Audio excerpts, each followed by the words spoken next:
cherries now are gone, taken by the birds to few their songs.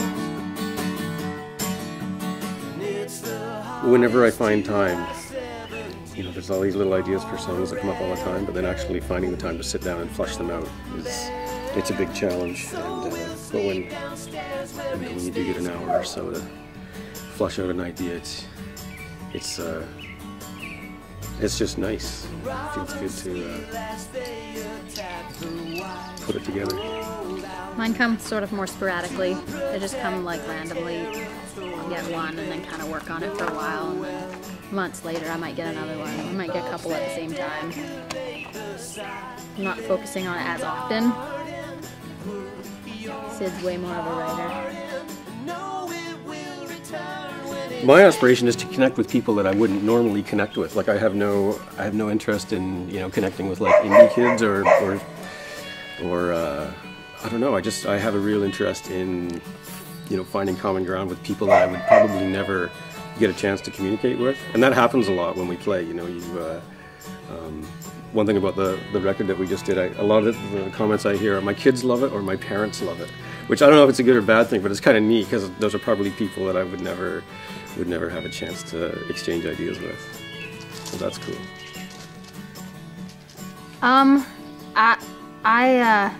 I used to just say that I wanted to make people laugh or cry with my music, so I wanted to like play or do something silly and make them laugh and just be entertaining, or sing stuff that was so emotional that just made them cry. So sometimes when I'm sitting at the piano, or preferably a nice big grand piano in a great room overlooking the ocean, that's perfect. Then that's probably one of my favorite things to do. But just kind of, I think I like getting up in front of people and doing stuff. The recording stuff is a little more new for me, but I like kind of just being a little bit entertaining. That one was, I'd actually gone through a little bit of a kind of a rough little time, and then you know how like, well, everybody knows like if something really kind of dramatic happens, whether we make it dramatic or not, it's dramatic and it happens. And then if it didn't happen though, then we wouldn't get to the better place that we get to after it. So it's kind of just about that. It was about finally letting go of something that I needed to let go of and accepting it.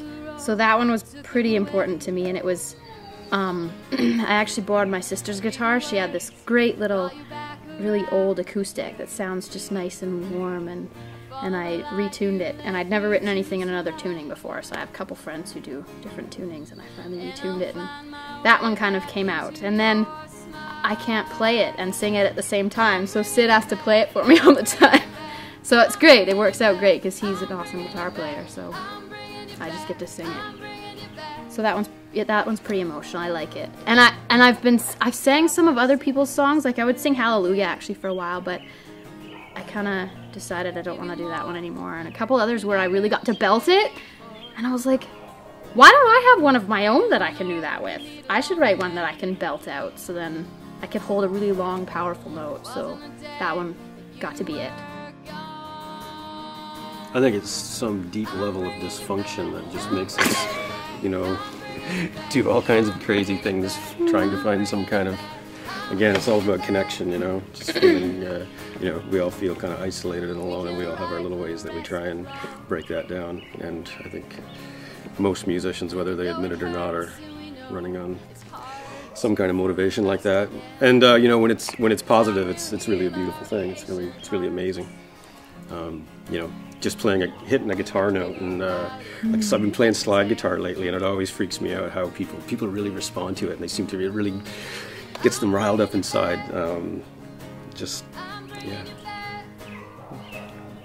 My dad used to make me play in front of people all the time when I was little, so I always had to play in front of people on school nights or when all of his friends were over and stuff, and my parents' friends. So it felt like it was just always part of our, like him and his brother played, and there was just always music all around. Usually some of that old great drunken stuff. But I hated it at first, having to get up in front of everybody, but then I just sort of, I think I got a little bit addicted to it. So for me, Addicted to it, yeah, it definitely is an addiction. Yeah. And I've tried to kick it numerous times, but it keeps calling me back. And I went to school and studied a couple of different things. I was going to be a teacher, and then I was going to do like sterile supply tech or office assistant or a couple different things. And I was like, the only thing that I really, really want to do is music all the time. Because everything else that I ever learn, I always think, well, that's going to be great for music. Like the stuff I learned in the education program was fantastic. But, oh, that's gonna be great for music. I don't know why, but it always connects. So I thought, why am I wasting time in school when I should just be working on music? Because obviously it's all that I really want to do. So. Cool. That's it. Thanks.